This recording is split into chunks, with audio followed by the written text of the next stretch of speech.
Apalagi ada sejumlah keterangan yang menyebutkan Bathory menggigit dan memakan daging korbannya.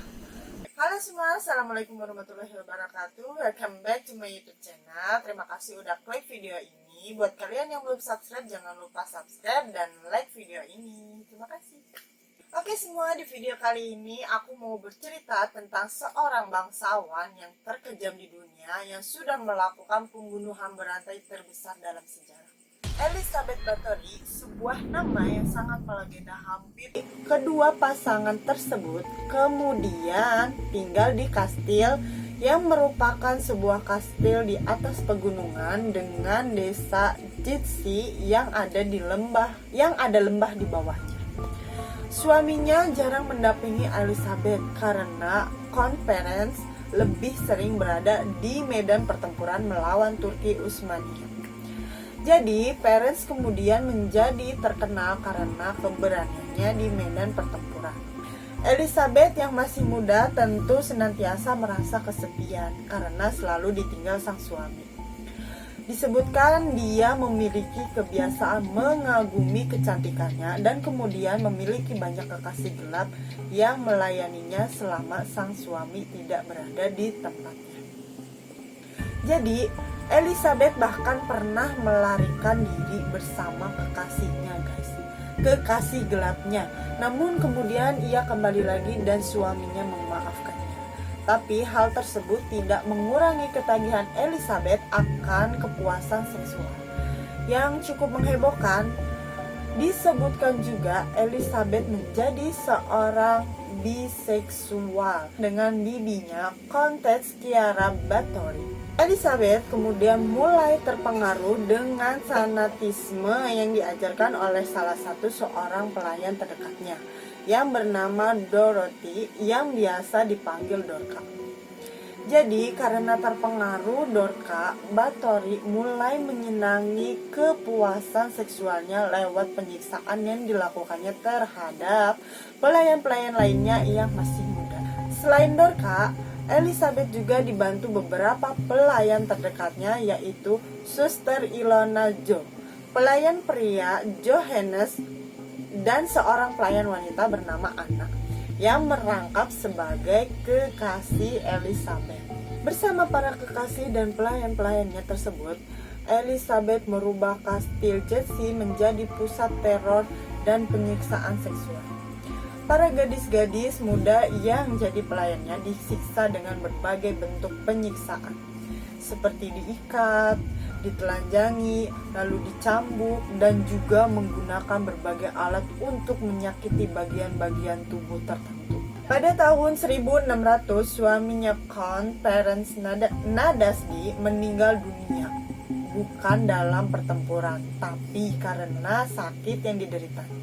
Dan di masa itulah era teror sesungguhnya dimulai. Memasuki usia 40 tahunan, Elizabeth menyadari bahwa kecantikannya sudah mulai memudar, kulitnya mulai menunjukkan tanda-tanda penuaan dan keriput yang sebenarnya lumrah di usia tersebut.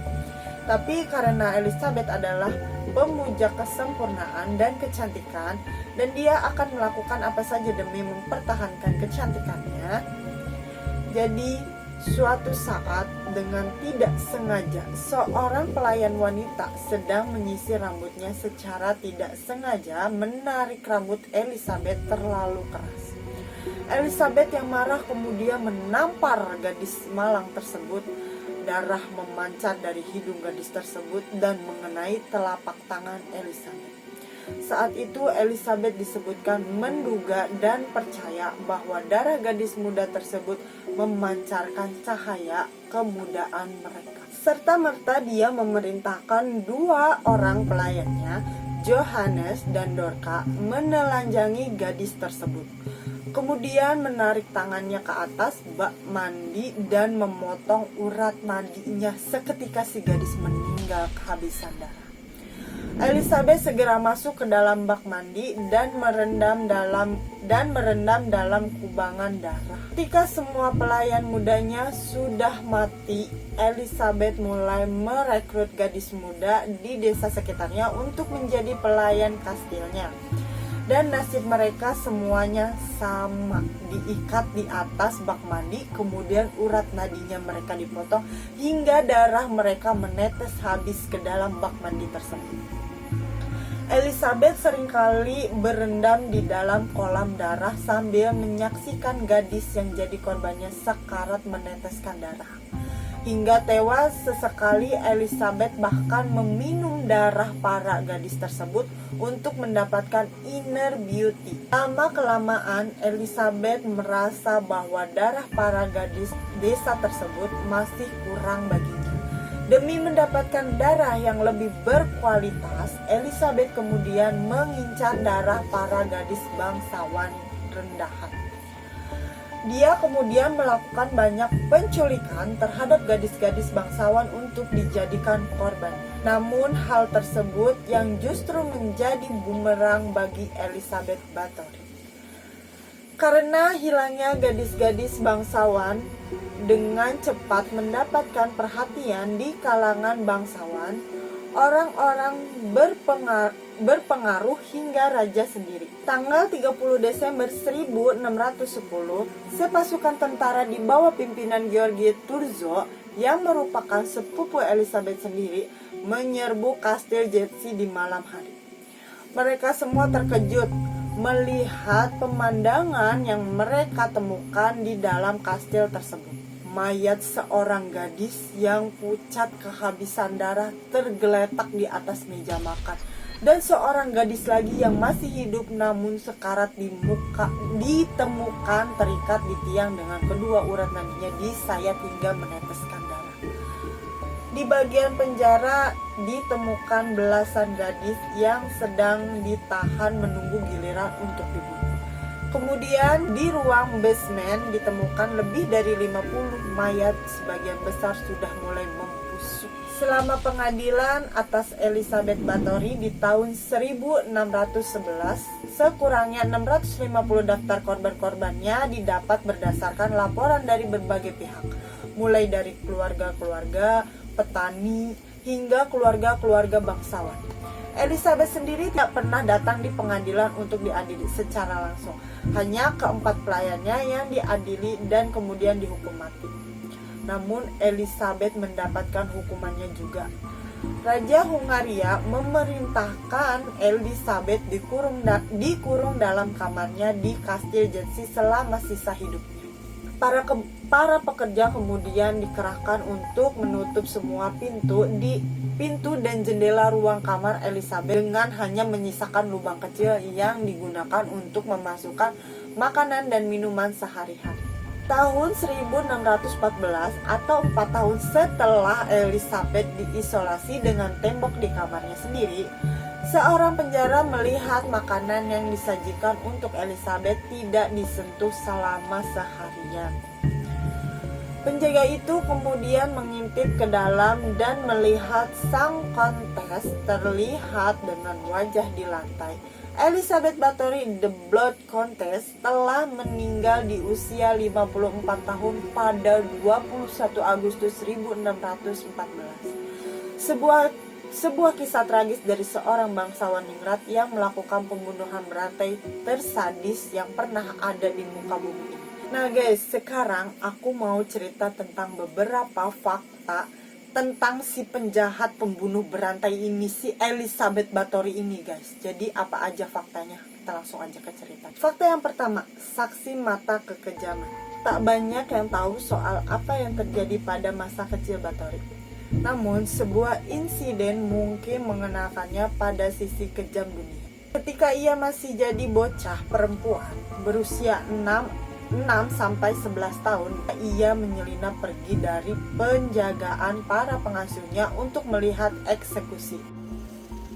Nah, jadi memang si Elizabeth ini dari kecil sudah terbiasa melihat pembunuhan dan hal-hal yang menyangkut kekejaman guys. Ini tidak heran juga jika besarnya si Elizabeth ini bisa saja membunuh orang-orang yang tidak bersalah. Fakta selanjutnya, penyiksaan sadis bukan pembunuhan biasa. Elizabeth Bathory bukan pembunuh biasa, tergolong unik.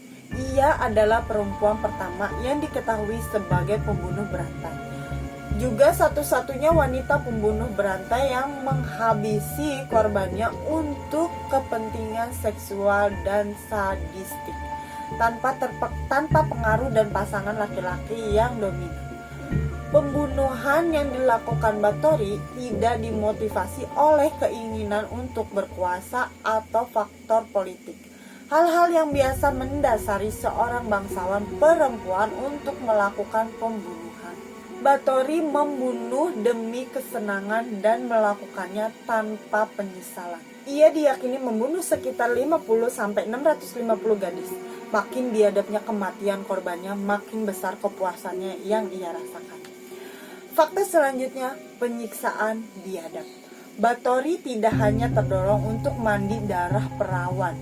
Ia merasa adalah kebutuhannya untuk menyiksa para korban. Untuk memenuhi kesenangannya yang biadab itu, ia punya kamar khusus penyiksaan di dalam kastilnya. Para gadis muda terkadang ia menggigit korbannya hingga tewas atau merobek mulut mereka dengan kedua tangannya. Lain kali ia membakar korbannya dengan cara yang terlalu kasar untuk menyingkirkan jasad para korbannya. Nah, ia awalnya diduga mencoba memberikan korbannya pemakaman yang sepatutnya para gadis malang itu dengan menyerahkannya pada seseorang pendeta Protestan untuk memakamkannya di halaman gereja. Kematian mereka pihak Báthory mengklaim dikarenakan sebab yang tak diketahui. Belakangan pemuka agama curiga karena kematian demi kematian kerap terjadi. Ia menolak untuk memakamkan jasad kiriman Báthory. Perempuan sadis itu pun berusaha mencari cara. Selain menguburkan korbannya di lantai ruang bawah tanah, sejumlah gadis malam dimakamkan di sekitar kastil, termasuk di taman. Bangsawan kejam itu juga dibuang ke ladang, sungai, dan lokasi rahasia. Makin banyak jasad manusia yang tewas akibat kekejamannya. Makin sulit untuk menyembunyikan mereka. Itu mungkin jadi alasan mengapa banyak jenazah yang ditemukan di dinding kastilnya.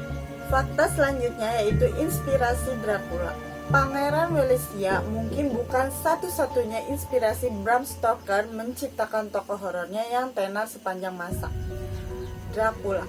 Banyak sejarawan berpendapat kisah Elizabeth Báthory ikut andil dalam penciptaan karakter tersebut. Apalagi ada sejumlah keterangan yang menyebutkan Báthory menggigit dan memakan daging korbannya.